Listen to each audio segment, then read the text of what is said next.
Hi, everyone. Welcome to the Ahead of the Curve webinar series. I'm Calla Burke, and I lead the events team at Diamond Marketing Group. We're looking forward to continuing to offer ongoing thought leadership and insights across marketing categories digitally over the next few months.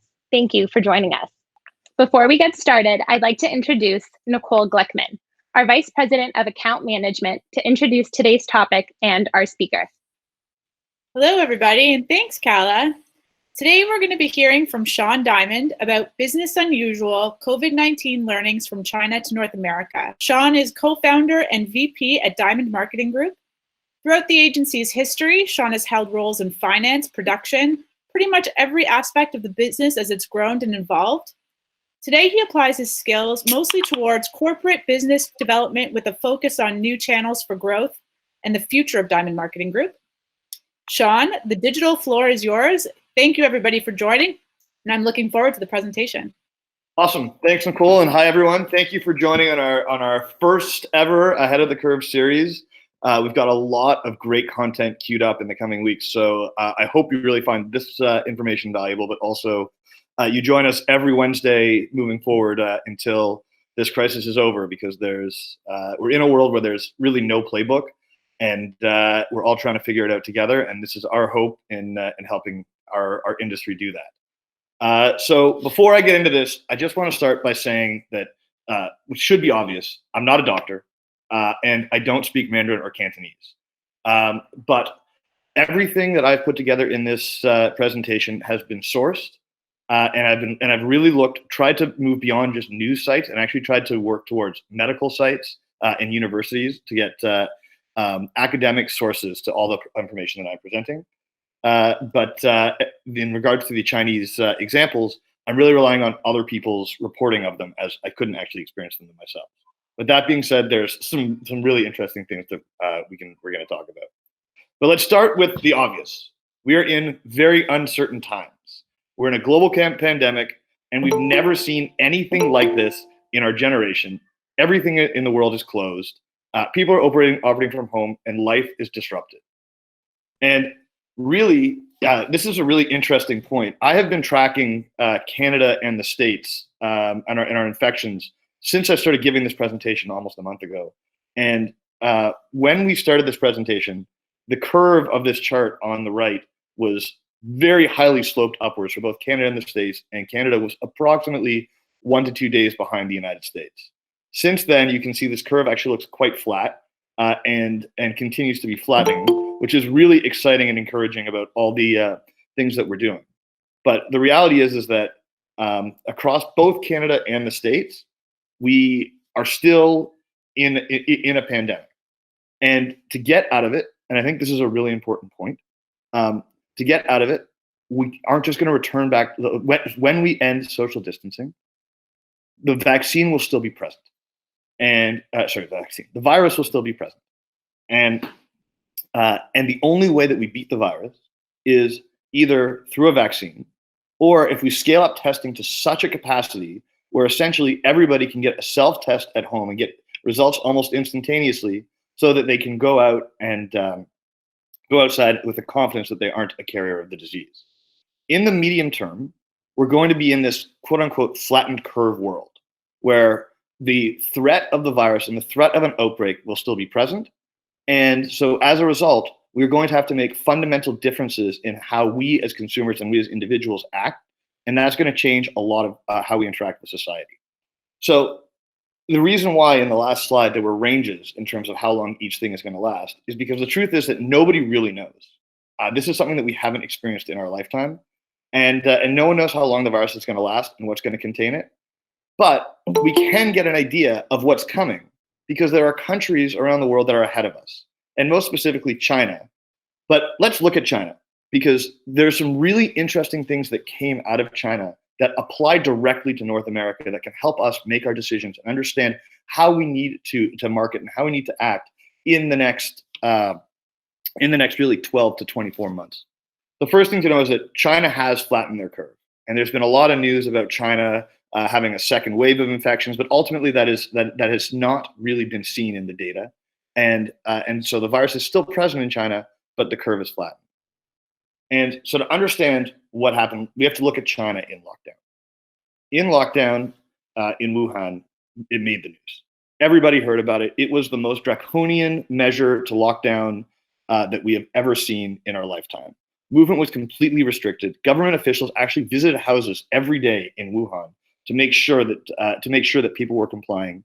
People who were in the province were stuck there, and families who were separated weren't even allowed to reunite. But outside of Wuhan, the rest of the country had lockdowns much similar to what we are experiencing now. Only groceries and pharmacies were allowed to be open. Restaurants were open for takeout, and there was limited movement around. And I actually read this one article, which I don't really have I haven't been able to validate it. It was just one article that showed that in Shanghai, they actually had public parks that could be booked by families so that people could actually go to the park and explore it, and with the confidence that they would be the only one visiting the park, and they would section it off. And it was a pretty cool thing. But what happened? Well, the first thing is businesses scrambled and immediately cut spending. And this chart shows forecasted spending in China.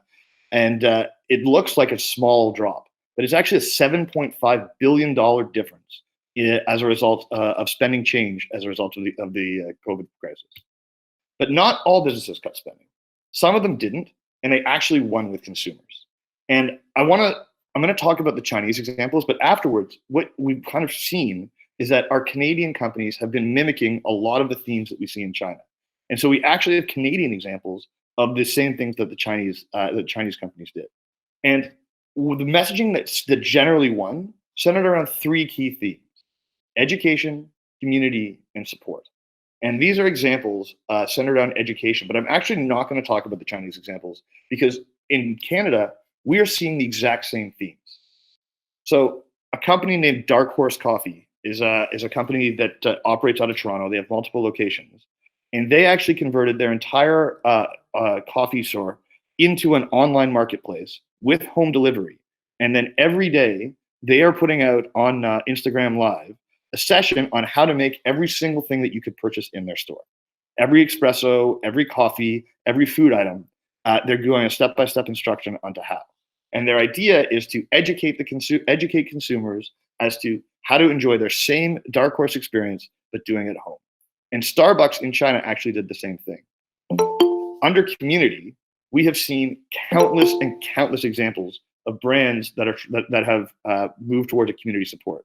But this one from Subaru has actually been tested as the most popular message amongst Canadians around the community. We originally paid to air our Subaru car commercial in this time slot, but instead, we'd like to use the next 30 seconds to thank those who keep us safe,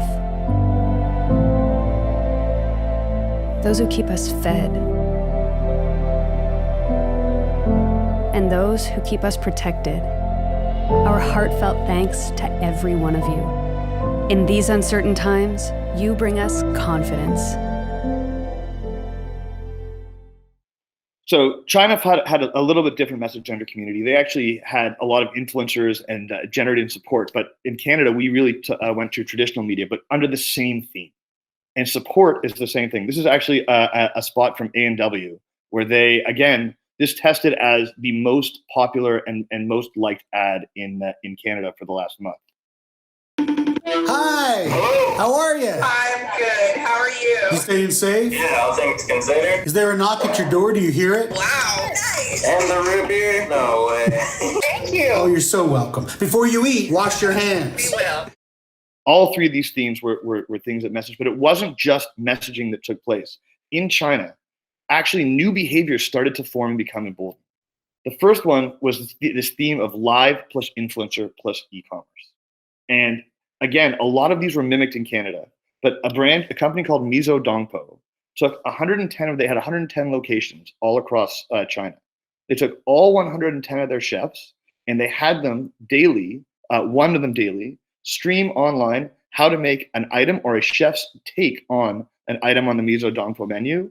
And then they took all the different food requirements that are needed to make that item, and they sold it online and had it delivered to people's homes. So people could still order the menu and make them along with each chef. This story is one of the biggest nightclubs in Shanghai is called Tax. And Tax one night decided that they wanted to, just for free, have their DJs stream music live for 4 hours. But they also wanted to make sure that their DJs could make some money. And so they opened up a portal where people while watching could donate to the DJs who were playing. They had millions of people watch, and at its peak, 71,000 people joined in to watch DJs stream music, and the DJs that performed made over $100,000 in tips in the night. Estee Lauder is the craziest example that I can think of, because what they did is Estee Lauder had on their payroll approximately 20 influencers that had large followings, but they also realized that they had a large amount of sales staff that were either unemployed or underemployed during that time. And so they took their sales staff and they paired them with the influencers, increasing those sales staff's social reach. So they actually had those sales staff broadcast online and build a social profile for themselves.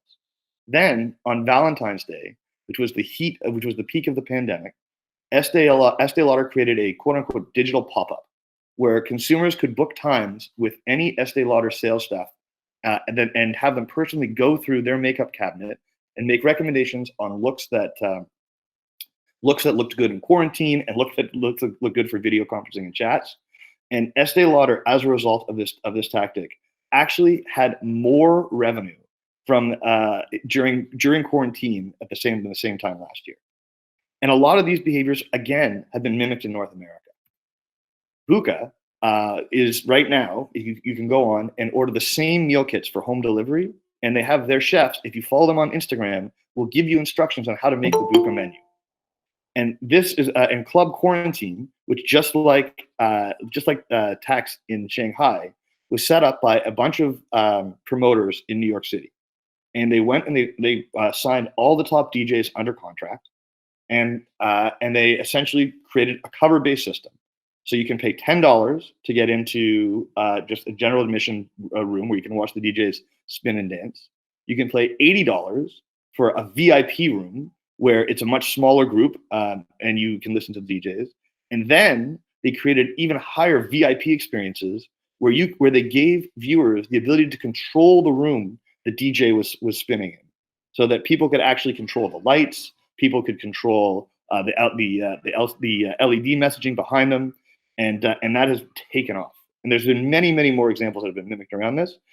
Interesting, though, there hasn't been a platform like Estee Lauder that has been mimicked in Canada yet. Also, mobile gaming and sponsorship got huge bumps. And people under quarantine started playing mobile games a lot more. In China, a lot more.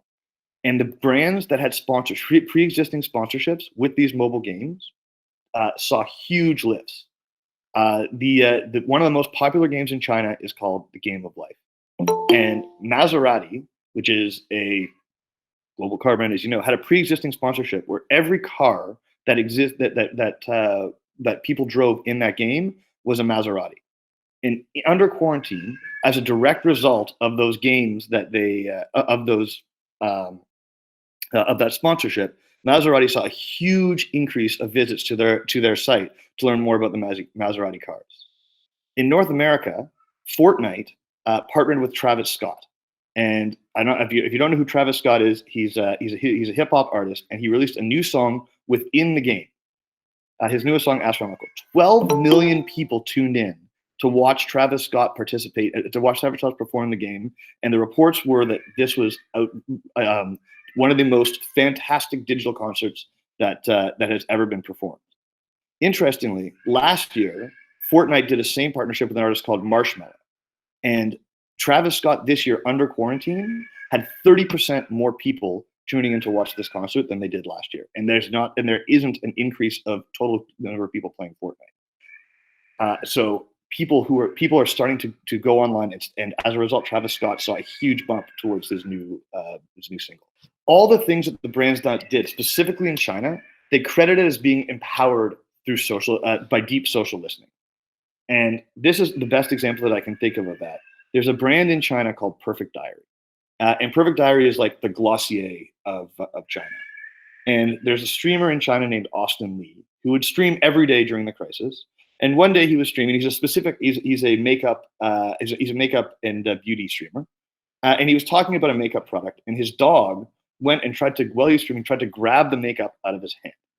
And so as a result, everybody loved it and it went viral online. The next day, Perfect Diary announced negotiated and announced a specific dog line of makeup in partnership with Austin Lee, and it sold out almost instantaneously.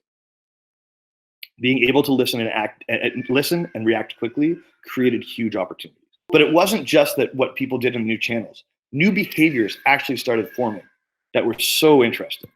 The first is that people actually started to appreciate big data and AI.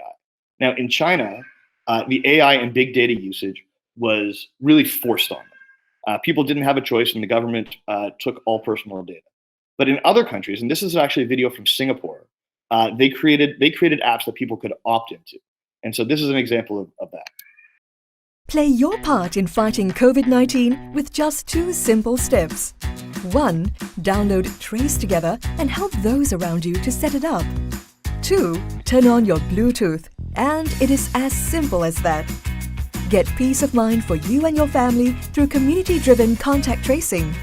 Trace Together helps contact tracers notify you more quickly if you're in close contact with a COVID-19 case, whether or not you know the person. But how does it work?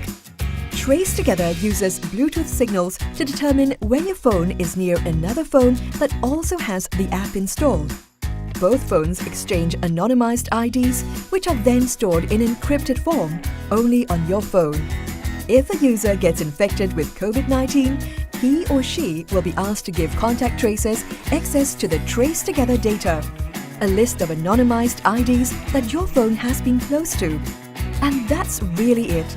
No geolocation or other personal data is collected. The anonymized IDs will help contact tracers quickly identify and contact people at high risk of infection to provide care and prevent the spread of the disease. Take this time to 1. Download Trace Together and help those around you to set it up.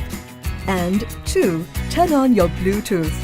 The more people on board Trace Together, the faster we can combat COVID-19. Trace Together, safer together. And not only did people in China start to, and really around Asia, start to really accept AI and big data in a new way, but also they started to, robotics started to play a big role. And this is a video of how China started using robotics. And to be honest, we haven't seen this in North America, and I really wish that we would, but I'm gonna play it just to show you.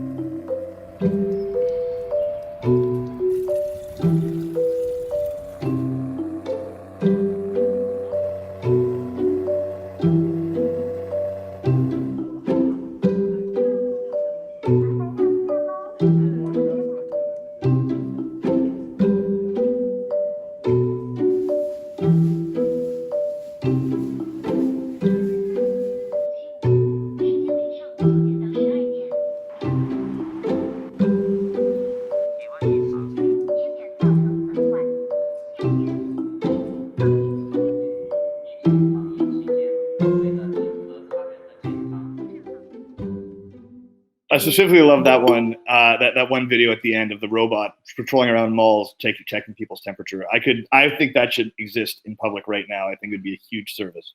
But people in China who were actually somewhat resistant to the roboticization, which is crazy to think about because China is one of the leaders, world leaders in robots, really started to welcome them, and it was a huge trend. But it wasn't just AI and data and robots. People actually started shifting more into e-commerce and gaming and video as well. This chart on the left actually shows China's largest online grocery retailer. And it's specifically interesting in staples, but in the peak of COVID, they saw a huge increase from 7.8 million to 10.1 million orders per day. And those orders were generally attributed to the older population. And the insight being that the older population who was traditionally hesitant to embrace technology was forced to actually do it because they were the most vulnerable. But not just that. If you see the chart on the right, it also shows that people started watching short video more and mobile gaming more, but they really didn't increase their social media consumption. And what's super interesting is that a lot of that is mimicked in Canada as well. So according to a site called AbsoluteNet, over the last 3 weeks in Canada, Canadian merchants have seen their online revenues double. Well, at the same time, according to Statistics Canada, you can see on the left, it separates the chart between the age groups of 15 to 49 and 50 plus. People are 50, almost 70% of 15 to 49 and over almost 60% of 50 plus are spending more time online than they were before. They're playing more video games, they're reading more news outlets, and they're watching more TV. Then China started to recover. And this is the most important point where we transition, because we've been following China, and it's actually super interesting that the behaviors that we have been exhibiting in Canada have followed a lot of the behaviors of that people have exhibited in China. But that makes sense. We were both locked down and we were both in quarantine, and so we had to lean into the internet and consume more online. But we can start to see some really interesting things from China in recovery. And the first thing I want to do is I wanted to show you what recovery looks like. Because at the beginning of this presentation, I talked about there's a new normal that's coming and we have to get used to it, or a flattened curve world. And so this is what that looks like in China.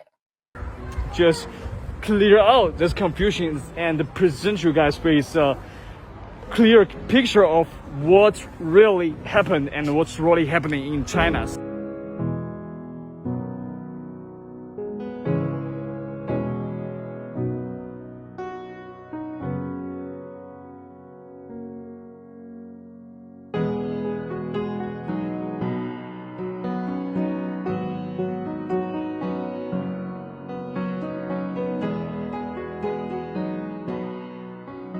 Right now I'm walking into a shopping mall, and you see there's an entrance to the mall, and when people want to get into the mall, people have to line up to get temperature check and present a proper document to prove that they do not have the probability to spread coronavirus. You know, a month ago when the coronavirus was rapidly spreading across China, almost all the stores are closed.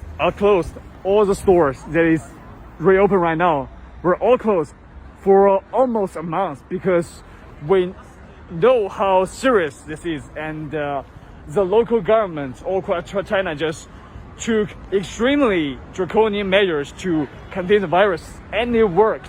Obviously, the ordinary people in China suffer a lot. You cannot go out to work. You are just staying at your home, waiting, praying to go out to work and get paid, having no income. There was a really predicament for most of the lower and middle class families in China, and I think we are still coping with this adverse situation. There's a big TV screen on this shopping mall, and the content that's being displayed on the TV screen is about how to wear your mask in a proper way and how to wash your hands in a proper way.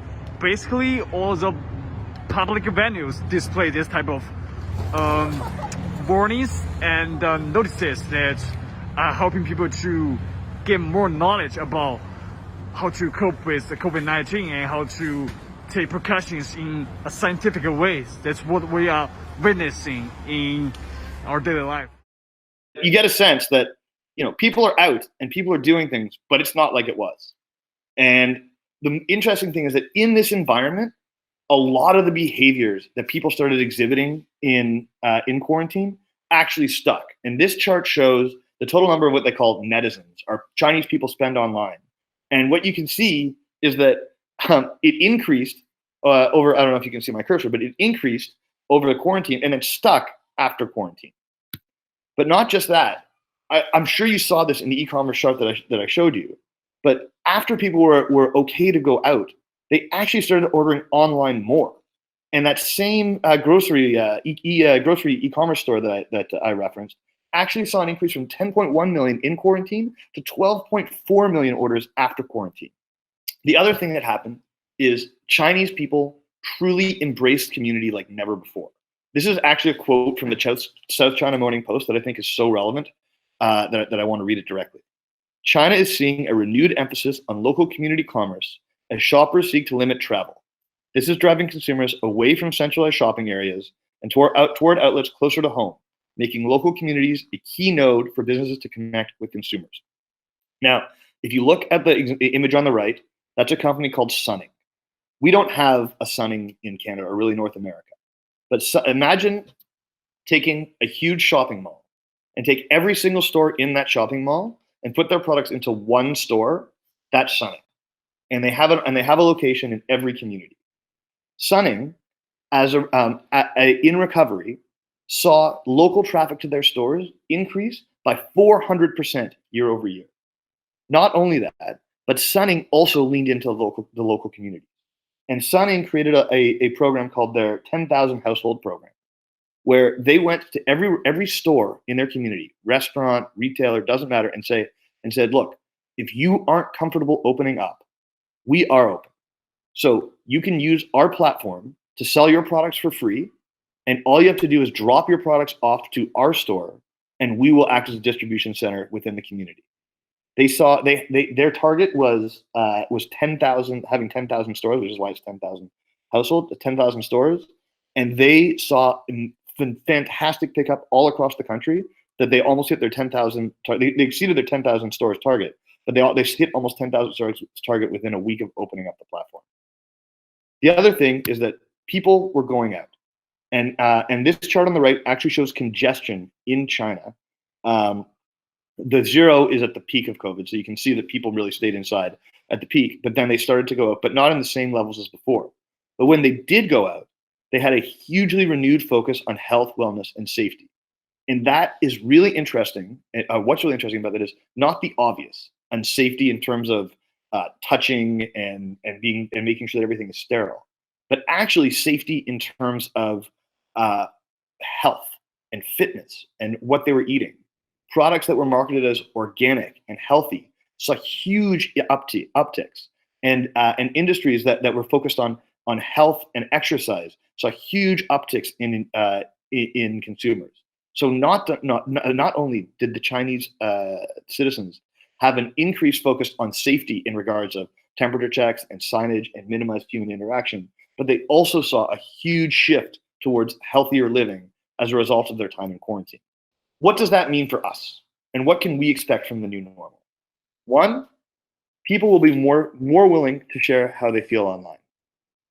Two, people are going to go online more to consume, which means watch, play, and shop for staples. But people are going to go offline to engage, and specifically support their local communities like they never have before. Restaurants, shops, people. I think that there's going to be an extreme awareness and appreciation for health, wellness, and safety. And I think that this is a huge thing for us, is that there may be a greater acceptance or appreciation of data and AI and robotics. So what can you take away with that? Well, with people going online to share, I read a really interesting report from Gartner that actually said that North Americans, Canadians included, are specifically looking to brands to help them escape and create a sense of normalcy. They don't want brands to tell them that everything's going to be okay. They don't want brands to tell them how to live their life. But they do like to shop and consume, because that's what they did in January. And they want brands to participate and help that. And so the most important, help them achieve that, but only when they feel like it. And so the most important thing is to invest in social media listening and agile pods so you can respond to it. It's not just capturing the data. It's being able to analyze it and turn it around into actionable campaigns quickly so that you can take advantage of consumer sentiment when they're sharing it. The second thing is people going online to consume means that for things like staples and really anything, emerging channels are super important. Mobile gaming, influencer, and channel-specific online media, what I mean is media opportunities within online retailers themselves, Instacart, Instabuggy, Grocery Gateway, where you have the opportunity to meet the consumer where they are. What does going offline to engage mean? Well, when I first built this presentation almost a month ago, I started off by saying you need a 4-week plan and a 4-month plan. And frankly, a 4-week and a 4-week and a 4-month plan, specifically as it relates to community engagement, because you have to determine where you play and what your role is within these communities as they become revitalized and more important. The 4-week plan, to be honest, the opportunity is past, but it is not past to build a 4-month plan. So plan on how you can use your strength and stature to lean into your local communities and help them, because they want you to be there. If you're a part of the community, they want you there and they want you to help them. What does an extreme focus on health, wellness, and safety mean? Well, first, you need to define what health and wellness means to you. Yes, it is really important to communicate how you sterilize your products and how you're COVID safe. But also, what does organic mean? Are you organic? Are you healthy? Are you helping people achieve a better life? And then communicate it consistently. Hit them over the head with it. Let them know that you are part of a healthy solution. And finally, and I think this is a really important watch out, in terms of data and AI, we have seen mixed results as well as mixed rollouts. In Israel, they implemented a data program, and within 1 day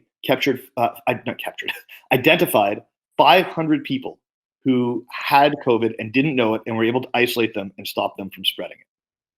Singapore, which is the video that I showed, actually, there was an article in the Wall Street Journal that came out last week that actually said that they saw really low adoption and people didn't trust because the efficacy of the software wasn't what was promised, and people turned off of it. We know that Google and Apple have announced that they're working on something big for the United States, and it's really important to watch what our governments do with this data and how effective it is. Because before this outbreak, we were at a tipping point. There was a lot of mistrust for Facebook with the Cambridge Analytica scandal, and a lot of mistrust of how brands are using data. If we can effectively use data to significantly reduce the impact of COVID, specifically in this new normal, we will see an appreciation for customers that customers have for data, and a willingness for them to accept it, to give it in exchange for getting something that's going to benefit them. If our governments are not successful in doing this, then the tipping point could shift the other way, and it won't matter how much benefit we provide to consumers. They will reject the idea of using data to help them. And so it's a really important thing to watch and learn as we move forward. And the last thing that I want to talk about is setting yourself up to help people and benefit from the new normal. And the analogy that I like to say is that we're in a war. Our enemy is invisible, but it's everywhere. And if you think about other wartime situations, brands that helped people overcome a specific challenge set themselves up for fantastic success. And I think about Gillette razors in World War I. In 2008, we saw the 2008 challenges saw an accelerated shift from traditional to digital media. That was done specifically because brands had less money and wanted to achieve the same level of communication and saw digital as an opportunity to do that. There is no doubt that is going to happen, specifically over the next 12 months. New channels in North America are going to emerge that are going to become cheaper and easier to allow brands to connect directly with consumers. In my opinion, I think that is the idea of influencers plus live stream plus e-commerce. And I use the term influencer loosely, because influencers could be people like sales staff. It could be people like an individual. It's not necessarily a professional online who curates a large audience. But I think that is a huge opportunity to look at and focus on. So that is the end of the presentation, and we'll take it from here. Thank you for everyone for joining us today. I know everyone's busy. We're right smack dab in the middle of the day, and so I appreciate you taking the time out to join us. Our contact details are back on the screen if you'd like to reach out to connect or provide feedback. And I just want to personally say thank you to Shawn Diamond for your presentation and the valuable information. And I hope everybody will join us again next week. Thank you.